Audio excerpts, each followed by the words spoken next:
যে আমার সঙ্গে বেশি পাঙ্গা নিলে আমার যা লোকজন আসবে তারা রাস্তায় দাঁড়িয়ে থাকবে যে তুমি 9 বছরের মন্ত্রী হয়েছ, জামায়াতুল নেতা, তা তুমি জামায়াতুলের নেতা হিসাবে ভোটে দাঁড়াওনি কেন?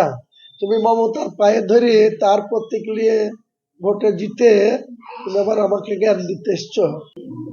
সকাল থেকে আপনার প্রোগ্রাম চলছে এবং হঠাৎ করে ইন্টারনেট বিকল হয়ে পড়ে, এটা নিয়ে কি বলবেন?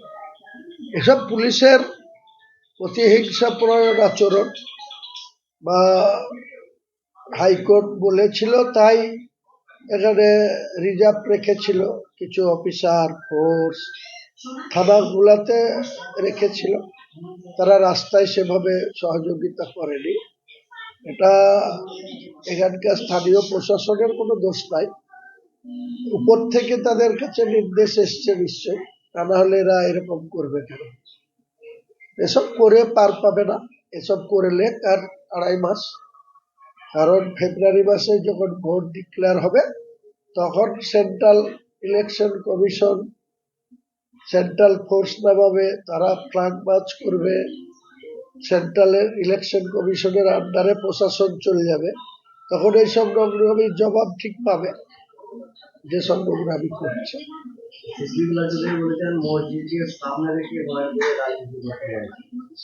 ও কিছু কাকে সামনে রেখে রাজনীতি করেছে? দাঁড়িয়ালা যে তুমি 9 বছরের মন্ত্রী হয়েছ, জামায়াতুলের নেতা, তা তুমি জামায়াতুলের নেতা হিসাবে ভোটে দাঁড়াওনি কেন?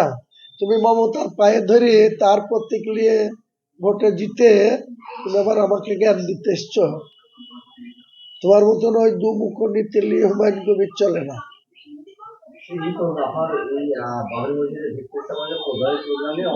অনেকেই বলছিল নাকি এটা একটা বিশাল বড় কাটরা মসজিদের মতন মুসলমান নিধনের একটা পথ নিতে পারে এবং শান্তি শৃঙ্খলা ভাবে সেই অনুষ্ঠান শেষ হবে, এটা নিয়ে কি বলবেন? এসব কুচক্রীদের অপপ্রচার, তারা বিভিন্ন ভাবে বলে বেড়াচ্ছিল যে এই বাবরি মসজিদ করলে ওখানে দাঙ্গা হবে, ওখানে সব মারামারি হবে, ল অ্যান্ড অর্ডার ভেঙে পড়বে। রাজ্যপালও বলছিল যে হুমায়ুন কবিরকে হোম অ্যারেস্ট করে বাড়িতে রেখে দাও, হুমায়ুন কবির না বেরোলে আর বাড়ি থেকে কেউ লোকজন আসবে না। কিন্তু তার যে কি রিপারকিশন হতো আজকে তার প্রমাণ, যে হুমায়ুন কবিরকে যদি আটকে রাখা হতো তাহলে হুমায়ুন কবিরের বাড়িতে যে কত লোক আসতো আর যে প্রশাসন আমাকে ঘিরে রাখতো সে প্রশাসনের কি হাল হতো ঠিক বুঝতে পারত। আমাদের জামাতে প্রায় 4 লাখ 4.5 লাখ কাছাকাছি লোক, আপনার মতে কতটা হয়েছিল?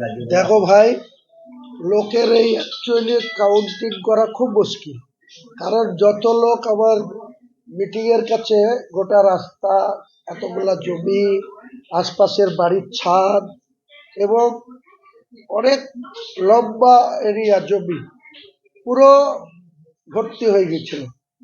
আর আমার কাছে যা ফোন আসছিল, একবারে নদিয়ার নাকাশিপাড়া বেথুয়া থেকে পুলিশ গাড়িগুলা সব আটকে ছিল, যে সব জাম হয়ে আছে, যেতে পারবে না, এখানে দাঁড়িয়ে যাবে। কাজেই সেই লোকগুলা যদি এসে এখানে পৌঁছাতো তাহলে এখানে যে কি হতো আল্লাহ জানে আর প্রশাসনই জানে। প্রশাসন তাদের উপরওয়ালাদের কাছ থেকে কোনো নির্দেশ পেয়েছিল, তাই হঠাৎ করে দেখা গেল যে রাস্তায় ট্রাফিকের নিয়ন্ত্রণের কোনো পুলিশ নাই এবং সিভিক ভলেন্টিয়ারদের ওখানে দাঁড় করে রেখেছে। সিভিক ভলেন্টিয়াররা কি করতে পারে? কিছু করার ক্ষমতা তাদের আছে? তাদেরকে দাঁড় করে রেখেছে। আর ওসি, আইসি, এসডিপিও এসবরা ধারে কাছে আসেনি, তারা ওই কোথায় গিয়ে বসে থেকেছে, থানাতে বসে থেকেছে। এটা এদের ক্যারেক্টার, কি আর বলবো, করলে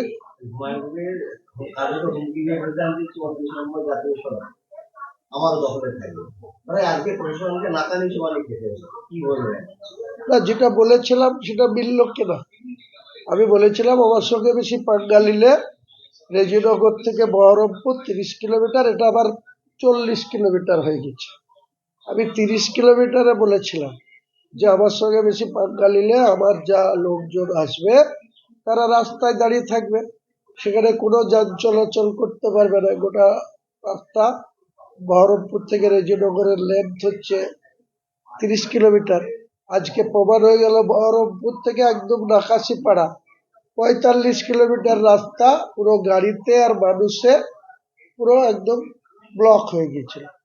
তা আমি যা বলেছি সেটা হয়েছে কিনা, এখন যেসব মূর্খরা লাফাচ্ছিল, যেসব পাতাখোররা, গেঁজাখোররা, হিরোইন খোররা, সুদখোররা, যেটা মোনাফেকরা যেসব কথা বলছিল, তাদের যোগ্য জবাব হয়েছে কিনা তারা এখন মানে গুলো হুমায়ুন কবিরের কিছু বলার নাই আর।